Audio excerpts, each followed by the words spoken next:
인간관계를 잘 맺으려고 하면 첫 인사가 중요합니다.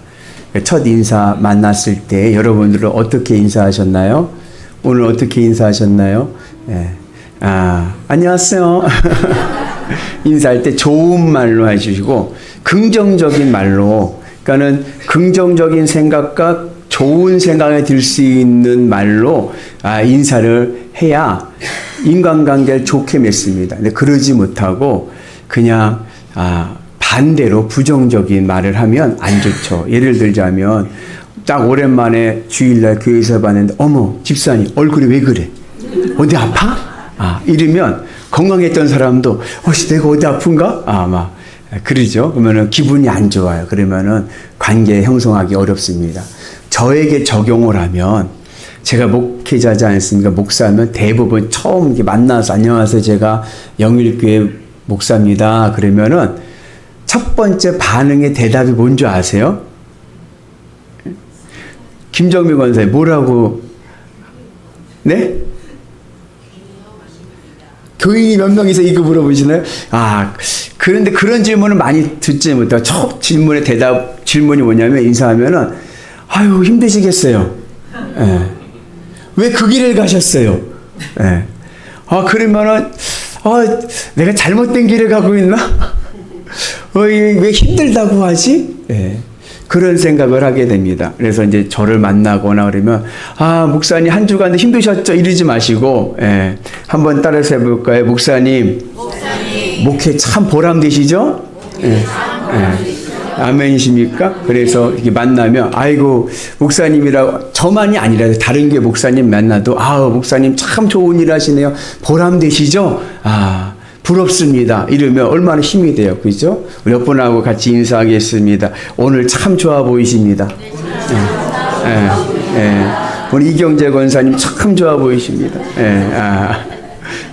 그래야죠. 왜 그래? 얼굴이 왜 그래? 그러지 마시고 늘 칭찬과 격려의 말을 해주시기를 주의 이름으로 축복합니다. 오늘 말씀에 이제 나오는 인물의 주된 인물은 베드로입니다. 베드로에게는 지금 큰 자책감이 있어요. 죄책감이. 이게 무슨 이야기냐면, 배경이 예수님께서 공생애를 하실 때 베드로가 누구예요? 수제자예요. 늘 앞장섰어요. 예수님이 뭐라고 말씀하셨냐면, 내가 나중에 십자가에 못 박혀 죽게 될 터인데 그때 너희들이 다 도망갈 것이다. 그렇게 이야기를 합니다. 그때 베드로가 한 말이 뭐냐면, 다른 사람은 그래도 저는 절대로 그러지 않습니다. 우리 같이 말씀 봅니다. 베드로가 대답하여 이르되 주여, 모두 주를 버릴지라도 나는 결코 버리지 않겠습니다. 다 도망가도요 저는요 끝까지 주님과 함께 하겠습니다.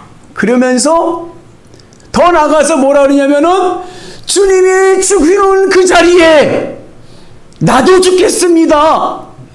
자기도 목숨을 바치겠다라고 호언장담을 했습니다. 그런데 그날 밤에, 하루가 넘어간 것도 아니에요. 그날 밤에 예수님을 모른다 3번이나 부인을 합니다. 그것도 그냥 부인한 게 아니라 저주하며 맹세하며 부인하죠. 같이 봅니다. 그가 저주하며 맹세하여 이르되 나는 그 사람을 알지 못하노라 하니 곧 닭이 울더라. 저주한다는 게요, 속된 말로 막 쌍욕을 막 하면서, 예수님에 대해서 막 쌍욕을 막 하면서 그 XX 나 모른다 막 그러면서 저주를 하면서 부인을 했습니다. 하루도 되지 않아서. 그러니까 그리고 나서 닭이 울고 나서 베드로가 깨달았을 때 베드로의 마음에 뭐예요?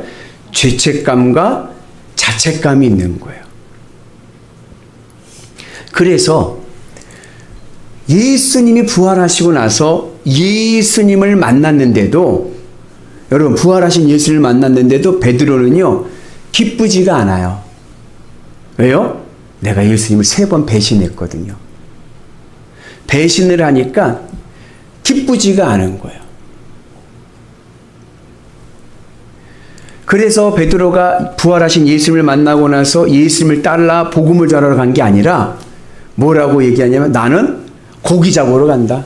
고향에 내려가서 그냥 옛날 내 삶 어부질하겠다라고 이야기를 합니다. 그러면서 예수님의 제자들 중에 7명이 따라서 같이 어부질하러 갑니다. 같이 봅니다. 시몬 베드로가 나는 물고기 잡으러 가노라 하니 그들이 우리도 함께 가겠다 하고 나가서 배에 올랐으나 그날 밤에 아무것도 잡지 못하더니 베드로가요 그 죄책감 양심의 가책이죠. 배신을 했잖아요. 그러니까 예수님을 따르지 않고 예수님이 기쁘지도 않아. 부활한 게 기쁘지도 않아. 민망해. 그러니까는 예수님과 떨어져서 나는 그냥 고기 잡으러 고향 내려간다. 그래서 거기서 어부질을 합니다. 그런데 거기서 아무 고기도 잡지 못하는 거예요. 여러분, 예수님이 떠난 인생은요, 빈 그물 인생입니다. 예수님을 떠난 인생은요, 빈배 인생입니다. 아무것도 없어요. 그런데 그 베드로를 부활하신 예수님께서 찾아오셔서 뭐라고 이야기하냐면 어부질하고 있는 제자들을 향해서 야 얘들아 고기 많이 잡았냐 물어보셨어요. 그러니까 제자들이 아니요 한 마리도 못 잡았습니다. 그러니까 예수님께서 그물을 오른편으로 내려라 그랬어요. 그랬더니 그곳에서 만선의 기쁨을 누리죠. 그 배에 가득 차는 물고기를 잡게 됩니다. 그리고 만선이 돼가지고 돌아올 때에 그 과정 속에서 예수님은 무태서 모닥불을 피우시고 떡과 생선을 구워주십니다. 여러분, 예수님을 떠난 인생은 빈배 인생이지만 예수님을 만난 인생은 만선 인생 될 줄로 믿습니다. 예수님을 만나면 내 빈 인생에 주님이 채워주시는 은혜가 있는 줄로 믿습니다. 그래서 내 인생이 빈 그물입니까? 내 인생에 아무것도 없습니까? 오늘 주님을 만나서 여러분들의 인생이 채워지는 만선의 기쁨이 있기를 주의 이름으로 축복합니다. 그렇게 해서 무트로 나오니까는 예수님께서 모닥불을 피워놓으시고 고기, 그 생선과 그리고 떡을 구워주시는 거예요. 이게 무슨 상황인가 맞냐면 베드로가 배신할 때 어디서 배신했어요? 그 모닥불 가운데서. 같이 봅니다. 사람들 뜰 가운데 불을 피우고 함께 앉은지라 베드로도 그 가운데 앉았다. 베드로가요 멀찍이 사람들이 불을 피워놓은 모닥불 자리에 앉아서 삥 둘러 앉은 자리에서 예수님을 3번 부인한 거예요. 그 상처가 있는 거예요. 근데 그 마음의 죄책감과 양심의 가책과 그 마음의 상처를 예수님께서 치유해 주시기 위해서 똑같은 세팅을 만들어 놓으셨습니다. 모닥불 가운데 고기와 떡을 구워 주시면서 그리고 제자들이 7 제자들이 와서 둘러 앉게 하시는 거죠. 예수님이 거기서 베드로에게 야, 너 왜 그때 그랬냐? 이 쪼다야. 너 뭐 결코 뭐 목숨까지 바친다더니 왜 그렇게 배신했냐? 농담이라도 그런 말 안 하시고 뭐라고 말씀하시냐면은 요한의 아들 시몬아, 네가 나를 사랑하느냐? 네가 나를 사랑하느냐? 네가 나를 사랑하느냐? 3번 물어보십니다. 왜요? 베드로가요 예수님을 3번 부인했거든요. 네가 나를 사랑하느냐라는 이 물음은 본질적인 의미는 나는 너를 사랑한다예요. 네가 나를 배신했지만 나는 너를 사랑한다. 그래서 베드로의 상한 마음의 상처를 치유해 주시는 겁니다. 야, 걱정하지 마. 내가 너를 사랑하고 있잖아. 괜찮아. 내가 너를 사랑하잖아. 베드로, 내가 너를 사랑한다. 그런 마음으로 치유의 은혜가 있게 된 줄로 믿습니다. 오늘 여러분들의 마음에 상처가 있습니까? 육신의 약함이 있습니까? 오늘 주님의 나를 사랑하시는 줄로 믿습니다. 나를 사랑하신 주님께서 나의 모든 병을 치유해 주시고 고쳐 주실 줄로 믿습니다. 그리고 사명을 주시죠. 내 어린 양을 먹여라. 내 양을 치라. 내 양을 먹이라 하면서 사명을 주십니다. 그래서 오늘 이 말씀의 배경 속에서 예수님께서는 우리에게 우리의 인생을 채워주시고 치유해 주시고 감당하게 하시는 줄로 믿습니다. 우리 한번 따라서 해볼까요? 주님, 채워지고 치유되고 감당하게 하옵소서. 그 은혜가 오늘 우리 가운데 있기를 주님의 이름으로 축복합니다. 그래서 오늘 우리가 주님을 만나고 내가 주님을 배신했을지라도 주님이 날 끝까지 사랑하시고 나를 치유하시고 나를 채워주시고 그리고 나에게 감당하는 사명을 주시는 줄로 믿습니다. 이 배경 속에서 이거 예수님의 관점에서고 제자들의 관점에서 보면 우리에게 주시는 귀한 교훈이 있습니다. 그것은 무엇이냐? 믿음이란 무엇인가? 믿음이 무엇입니까? 믿음이 무엇인지 오늘 말씀의 배경에서 보면 믿음은 사랑입니다. 믿음은 사랑입니다. 그래서 이 사랑이란 이 단어에 오늘 요한복음에 오는 단어에 아주 재미난 뉘앙스가 있어요. 흥미로운 뉘앙스가 있습니다. 그래서 오늘 말씀은 그 믿음은 사랑인데 그 믿음의 사랑을 우리가 두 관점에서 이해할 수가 있습니다. 오늘 예수님께서 제자에게 베드로에게 네가 나를 사랑하느냐 물으실 때 첫 번째와 두 번째 질문에서 사랑하느냐의 사랑은 아가페입니다. 아가페는 어떠한 사랑이냐면 생명을 바치는 사랑이에요.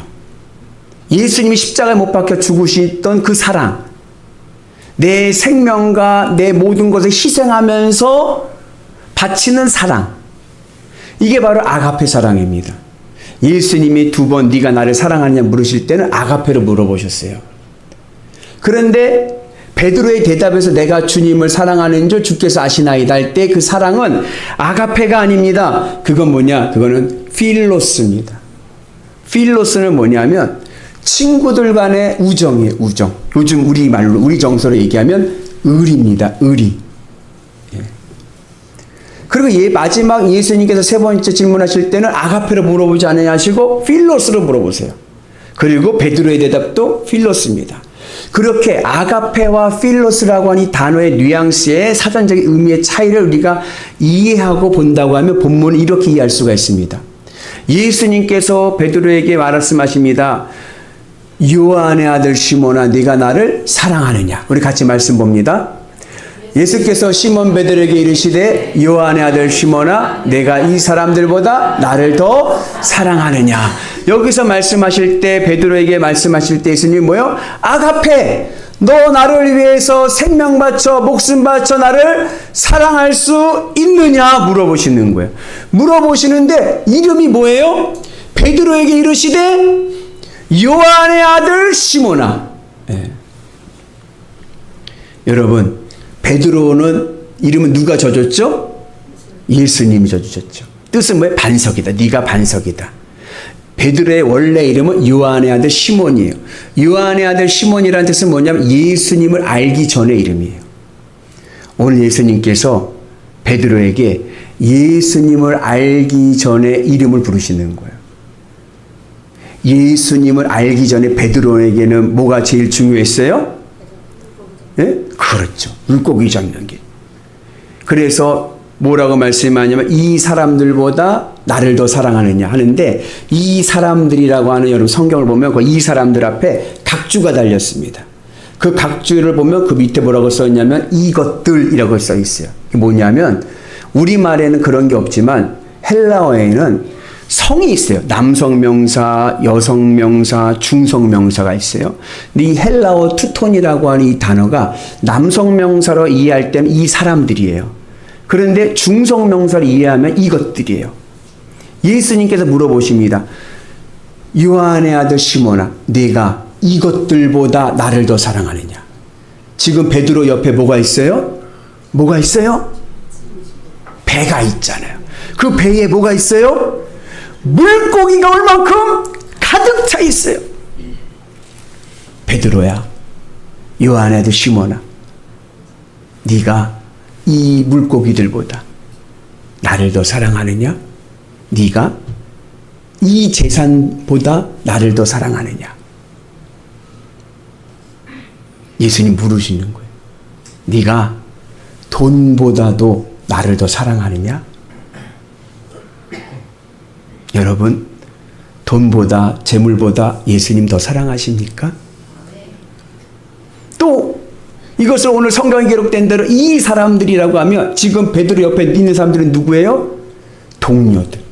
한 배를 타고 목숨을 나누는 동료들입니다.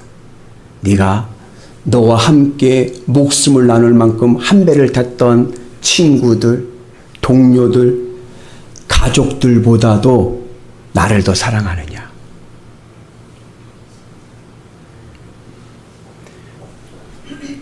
그때 베드로의 대답이 뭐냐면 제가 주님을 사랑하는 줄 주께서 아시나이다 할 때 이 사랑은 아가페가 아니에요. 필로스입니다. 우리 교회는 대단한 교회예요. 여러분이 아가페를 사랑하신다고 했잖아요. 베드로는 천만의 말씀이에요. 베드로가 뭐랬냐? 아유, 주님 아시지 않습니까? 저는 아가페 못해요. 이것들보다 주님을 더 사랑하느냐고요? 아니요. 저는 그렇게 사랑 못하죠. 저는 필로스.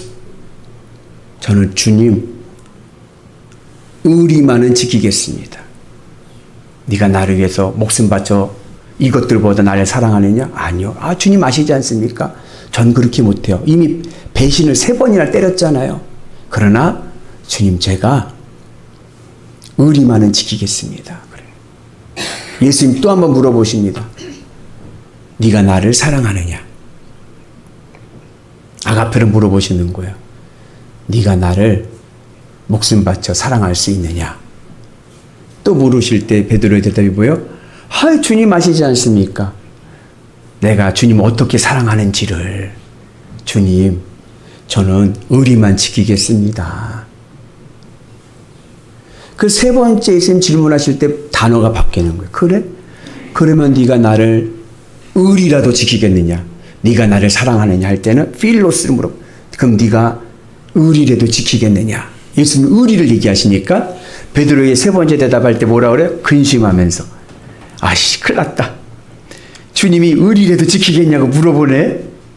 근심하면서 이야기합니다. 예, 제가요 의리는 지키겠습니다. 그리고 나서 베드로가 복음 사역을 감당하고 복음을 전해 나가는 거예요. 왜요? 의리 지키기 위해서. 의리 지키기 위해서. 그렇게 해서 복음을 막 전하다가 어디까지 갔냐면 로마까지 갔습니다. 로마에 들어가서 막 복음을 전하는데 수배령이 떨어지는 거예요. 지명수배가. 베드로 잡아들여라. 잡히면 뭐예요? 바치면 사형인 거예요. 베드로가 목숨까지 바치겠다고 했어요? 안 바치겠다고 했어요? 안 바치겠다고 했죠. 의리를 지킨다고 했지 내가 언제 목숨까지 바친다고 했겠어요? 그 베드로가 그날 밤에 도망 나와요. 야반도주합니다. 살아야죠. 그래서 야반도주하는 그 도망가는 그 길 가운데 누구를 만나냐면 십자가를 쥐고 로마로 들어오신 예수님을 만나는 거예요. 베드로가 깜짝 놀랐습니다. 그리고 예수님 앞에 달려가서 한 유명한 라틴어가 있습니다. 영화로도 만들어진 제목이에요. 쾌바디스 도미노. 쾌바디스 도미네. 주님 어디 가십니까? 예수님께서 대답하십니다. 네가 십자가를 지려 하지 않으니 내가 다시 십자가를 지어야 될 수밖에. 내가 십자가 지러 간다. 그 예수님의 그 만남에 베드로가 깨져버린 거예요. 주님 아닙니다. 이제는 내가 십자가를 지겠습니다. 하고 로마로 들어가서 마지막에 십자가형을 당하는데 베드로의 마지막 유언이 뭐예요? 예수님이 십자가에 바로 돌아가셨는데 내가 어떻게 예수님 3번이나 부인한 내가 어떻게 예수님과 똑같이 죽겠느냐? 나는 어떻게 매달아라? 거꾸로 매달아라. 우리 옆분한테 격려합시다. 우리는 의리라도 지킵시다. 아멘이십니까? 여러분, 예수님이 물어보시는 거예요. 너 이것들보다 나를 더 사랑하느냐? 아시잖아요. 전 돈이 더 좋아요. 전 재물이 더 좋아요. 예. 제가 어떻게 목숨까지 미쳤어요. 내 목숨까지 못 바치죠. 그 예수님 물어보시면 너 의리라도 지키겠니? 의리는 지키겠습니다. 그럼에도 불구하고 예수님이 사명을 주셔서 베드로가 교회의 반석이 된 줄로 믿습니다. 우리도 믿음으로 의리를 지킨 은혜가 있길 주의 이름으로 축복합니다. 믿음이란 무엇이냐? 믿음은 예수님을 사랑하는 건데 사랑은 뭐냐? 의리를 지키는 것이다. 그럼에도 불구하고 예수님 나에게 사명을 주셔서 그 사명을 감당한 은혜가 있기를 축복합니다. 두 번째 관점은 이런 거예요. 요한복음에서 제가 아까 이제 사전적인 의미로 아가페와 필로스를 구분해서 얘기했는데 사전적인 의미에서는 아가페와 필로스가 그렇게 다르지만 일상생활에서는 사도 요한의 입장에서는 그게 큰 의미가 없었던 거예요. 사도 요한은 본문을 요한복음을 보면은 이 아가페와 필로스를 혼용해서 씁니다. 오늘 말씀대로 섞어서 써요. 그러니까 이 개념을 우리가 이해하기 좋은 게 바로 축복이라는 단어입니다. 우리나라 정서에서는 뭐냐면 여러분 축복이라는 단어를 사전적인 의미로 이해하고 쓰는 분들은 많지 않아요. 사전적인 의미는 뭐예요? 복을 빌어주는 거예요. 어느 목사님이 설교 시간에 이렇게 설교를 했어요. 여러분 하나님께서 우리를 축복하십니다. 그랬어요. 맞는 말이에요? 틀린 말이에요? 어법으로? 틀렸죠. 왜? 축복은 복을 빌어주는 건데 하나님이 누구에게 복을 주세요라고 빌어요? 누구한테? 하나님이 주시는 건데 그러니까 예배가 끝났더니 어느 장로님이 목사님에 의해서 목사님 어법이 틀렸습니다. 하나님이 복을 주십니다지 하나님이 축복하십니다가 아닙니다. 그러니까 다음부터는 하나님이 복을 주십니다라고 그렇게 말씀을 전해줬으면 좋겠습니다. 목사님 네 알겠습니다 했는데 이게 목회하시면서 20, 30년 똑같은 그런 말을 썼으니까 자꾸 잊어버리니까 본능적으로 나오는 게 뭐예요? 하나님께 여러분을 축복하십니다. 축복하십니다 하니까는 그 장로님이 우리 목사님 실력이 없다. 아무리 얘기해도 못 고친다. 그러니까 어법이 그러는 거예요. 근데 틀렸습니까? 맞았습니까? 그걸 틀렸다라고 말할 수 있는 게 아닌 거예요. 왜냐하면 언어라는 것은 현상으로 의미를 전달하는데 성공을 했으면 그 언어의 역할을 다 한 겁니다. 예를 들자면 예전에는 우리말, 고운말, 바른말 뭐 이런 거 풀어보면 제일 잘 나오는 것 중에 하나가 뭐냐면 자장면이에요. 자장면. 자장면이 맞습니까? 짜장면이 맞습니까? 예? 예전에 저 초등학교 학교 다닐 때는 자장면이 많았어요. 그래서 늘 선생님이 얘기할 때 짜장면이라고 하면 틀렸다고 자장면이라고. 그러나 어느 누가 자장면집 가서 자장면 주시라는 분 한 번도 없어요. 짜장면 주세요 그러죠. 그게 현상이 자꾸만 나타나니까 지금은 어떻게 돼요? 지금은 짜장면도 맞아요. 왜? 이미 언어의 현상이 모든 국민들에게 통합이 됐는데 아무리 문법적으로 얘기해도 무슨 소용이 있어요. 다 우리가 짜장면이라고 하는데. 그래서 지금은 짜장면도 표준어로 됐습니다. 마찬가지로 아가페와 필로스라는 단어가 의미는 뉘앙스는 다르지만 사랑이란 단어에서 사도 요한은 그것을 사전적으로 생각한 것이 아니라 사랑이라고 하는 관점에서 이야기하고 있다. 그래서 오늘 우리 본문에도 성경에서 우리 번역된 우리말 성경에도 그거를 차이를 두지 않고 사랑이란 말로 이야기하는 거예요. 요한의 아들 시몬아 네가 나를 사랑하느냐? 네가 이것들보다 나를 더 사랑하느냐? 물어보시는 거예요. 그때 베드로가 얘기합니다. 예, 제가 주님을 사랑하는 일 주께서 아십니다. 예, 제가 주님을 사랑합니다. 예, 제가 이 재물보다 이 사람들보다 제가 주님을 더 사랑합니다. 믿음이란 무엇인가? 믿음은 하나님을 선택하는 겁니다. 아브라함의 믿음과 마찬가지인 거예요. 여러분 아브라함을 믿음의 조상이라고 하지 않습니까? 왜 아브라함의 조상이라고 합니까? 조상이란 말은 아버지란 뜻이에요. 믿음이 무엇인지 그 기틀을 아브라함에 세워줬기 때문에 그렇습니다. 믿음이 무엇입니까? 아브라함에게 있어서 믿음은 하나님 앞에서 아까운 것이 없는 믿음이에요. 그 창세기 마지막 22장에 보면은 하나님께서 말씀을 할 때 이삭을 죽이려고 할 때 스탑하시면서 하신 말씀이 아브라함 믿음을 인정하실 때 하신 말씀이 뭐예요? 네가 하나님 앞에서 이삭을 아끼지 아니한즉. 믿음은 뭐냐? 하나님 앞에서 아까운 것이 없는 게 믿음입니다. 본토 아비집이냐 하나님이냐? 본토 아비집의 재산이죠. 재산이냐 하나님이냐? 하나님이죠. 조카냐 하나님이냐? 하나님이죠. 가족이냐 하나님이냐? 하나님이죠. 자식이냐 하나님이냐? 하나님이죠. 하나님을 선택하는 것이 믿음이다. 두 번째 물어봅니다. 또 아가페를 물어보시는 거예요. 네가 나를 사랑하느냐? 그래? 네가 나를 선택했어? 네가 이것들보다도 나를 더 사랑하느냐? 그러면 너 나를 위해 살 수 있니? 여러분 주님을 위해 사실 수 있으십니까? 베드로가 얘기합니다. 예, 제가 주님을 사랑하는 일 주께서 하십니다. 제가요 주님을 위해 살겠습니다. 내 양을 치라. 세 번째 물어보십니다. 세 번째 물어보실 때는 단어를 바꾸셨어요. 뉘앙스를 약간 다르게 하신 거예요. 네가 나를 사랑하느냐? 여기서 사랑은 필로스입니다. 무슨 의미냐? 첫 번째 질문과 두 번째 질문은 수직적인 사랑이에요. 예수님과 나와의 수직적인 사랑인데 필로스는 수평적인 사랑이에요. 어떤 의미냐? 그러면 네가 나를 선택하고 나를 위해 살겠다고 하면 그러면 너 이제 나와 함께 할 수 있느냐? 동행을 물어보시는 거예요. 여러분 예수님과 동행하실 수 있습니까? 예? 베드로가요 근심이 생겨서 근심하며 얘기합니다. 야 큰일 났다. 주님이 나와 함께 가자고 하시네. 근심하면서 얘기합니다. 예, 제가 주를 사랑한 줄 주께서 아십니다. 여러분 누가 나를 껌딱지같이 쫓아다닌다는 것처럼 불편한 것도 없어요. 제가 군 생활할 때요. 저보다 10달 고참인 분을 제가 전도를 했어요. 그 이분이 10달 먼저 제대를 했죠. 제대를 하고 그다음 저를 제대할 때까지 기다린 거예요. 제가 제대를 하니까 전화가 왔어요. 연락이 왔어요. 그러면서 하신 말씀이 그분이 구로에서 직장 생활 하는데 저는 인천 부평에서 살잖아요. 저랑 같이 신앙생활을 하고 싶다는 거예요. 그래가지고 저랑 같이 교회를 다니고 싶다고 하시니까 어떻게 해요? 그래 좋다고 그랬죠. 제가 전도를 했으니까. 그래갖고 이분이 토요일 날 인천으로 오는 거예요. 그럼 토요일 날 인천으로 오면 저랑 같이 점심 먹고 그리고 청년부 예배 드리고 저녁까지 같이 저랑 같이 다니고 저희 집에서 저랑 같이 같은 방에서 자고 아침 같이 먹고 그리고 같이 주일학교 또 봉사하고 주일 예배 드리고 또 어디 청년들 모이거나 그러면 또 같이 다니고 저녁 예배 드리고 그 형은 가는 거예요. 아이고 이게 개인 생활이 없으니까요 되게 불편하더라고요.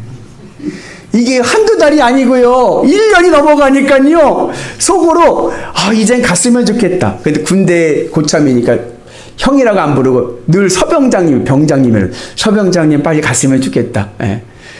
돌려서 얘기를 하죠. 서병장 이제 가까운 데 가서 신앙생활 해야 되지 않을까요? 그러면 야 난 여기가 좋다 그러는데 어떻게 할 수가 없어요. 예.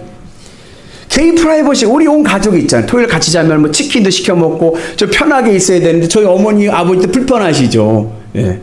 누가 있으니까. 여러분 예수님과 그렇게 가실 수 있겠습니까? 예수님 나는 껌딱지같이 붙어같이 가시겠다고 하는데 예? 그게 바로 믿음인 거예요. 주님과 함께하는 것. 그 은혜가 오늘 우리 가운데 있기를 주님의 이름으로 축복합니다. 그래서 예수님께서 우리에게 말씀하실 때 믿음이란 무엇인가? 믿음은 주님을 선택하는 겁니다. 이것들보다도 내가 주님을 더 사랑하는 겁니다. 믿음은 내가 주님을 위해 살아가는 겁니다. 믿음은 주님과 함께 동행하는 겁니다. 그때 주님께서 베드로에게 사명을 주십니다. 내 어린 양을 먹여라.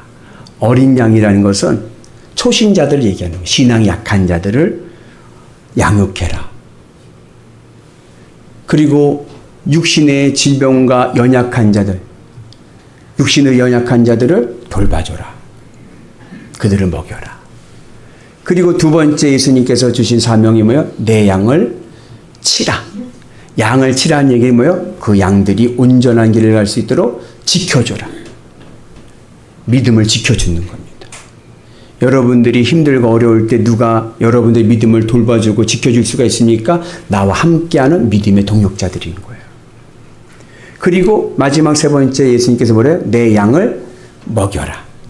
이 먹이라는 얘기는 그 성도들 나에게 주어진 양떼들을 키워서 성숙한 믿음이 되게 하라는 겁니다. 여러분 옆분 한번 봐보세요. 이분의 믿음이 유아기 기적이 찬 믿음입니까?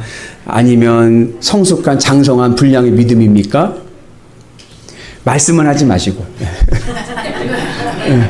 여러분 그 믿음이 젖먹이 기적이 찬 믿음이 자라서 성장해서 장성한 믿음의 분량이 되기를 주님의 이름으로 축복합니다. 그게 바로 우리의 사명인 거예요. 그러한 믿음으로 살아갈 때 하나님께서 우리의 인생을 복되고 아름답게 하여 주실 줄로 믿습니다. 그래서 우리는 이제 업종이 바뀌어야 돼요.